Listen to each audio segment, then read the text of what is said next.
ભાઈ એકાદશી અને પૂનમ કઈ કેલેન્ડર ઉપર લખવાની ચીજ નથી. ઉપવાસ શા માટે કરવો તમને ખ્યાલ છે? આપણા શાસ્ત્રમાં લખ્યું છે ભગવાન વિષ્ણુની એકાદશી બહુ પ્રિય છે.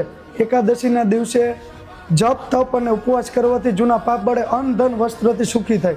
પૂનમના દિવસે ચંદ્રની પૂર્ણ શક્તિ આપણા દેવ દેવાથી દેવો વડતાલ ગરડા સાળંગપુર અનેક દેવાથી દેવોમાં પ્રવેશે અને સવારની મંગળા કરવાથી તમને પ્રાપ્તિ થાય. સવારમાં તમે મંગળા કરો એટલે તમારામાં એ શક્તિ પ્રાપ્ત થાય. ઉપવાસ એટલે ખાલી ભૂખ્યા રહેવું નહીં. ઉપવાસ એટલે ઉપવાસ, ભગવાનની નજીક જવું.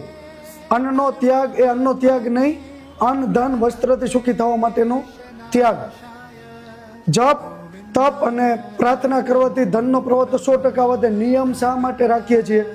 કારણ કે નિયમ વગર મન ક્યારેય કાબૂમાં રહેતું નથી. એકાદશી અને પૂનમના નિયમ સંયમ મેળવી શકીએ, શરીર શુદ્ધ કરે અને કર્મનો ભાર હળવો કરે. જો સાચા મન ઉપવાસ દાન કરો ને તો પાપ તો પડે જ, પણ અન્ન ધન વસ્ત્રથી 100% સુખી થાવ. ભગવાનના આશીર્વાદ વર્ષે. આપણા વડીલોએ કહ્યું છે એકાદશી રાખજો, જીવનને સુધારજો, પૂનમ ભરજો, જીવનને આગળ લઈ જજો. આ કોઈ ખાલી પરંપરા નથી, જીવનને આગળ લઈ જવાની તક છે. જો તમે પણ એકાદશી કે પૂનમ નથી ભરતા તો આજે ને અત્યારે ભરવાનું શરૂ કરો. જો અન્ન ધન વસ્ત્રથી સુખી થવું હોય કોમેન્ટ કરો પૂનમ અને એકાદશી, હું તમને એનું લિસ્ટ આપી દઉં. ને આ રીલ્સ એવા મિત્રોને મોકલો જે ખરેખર એકાદશી નથી રહેતા, તો હું તમને માહિતી આપીશ. અને એનાથી વધારે ક્યાંક ને ક્યાંક સ્ટક થતા હોય ને તો ફટાફટ આ શરૂ કરી દેજો.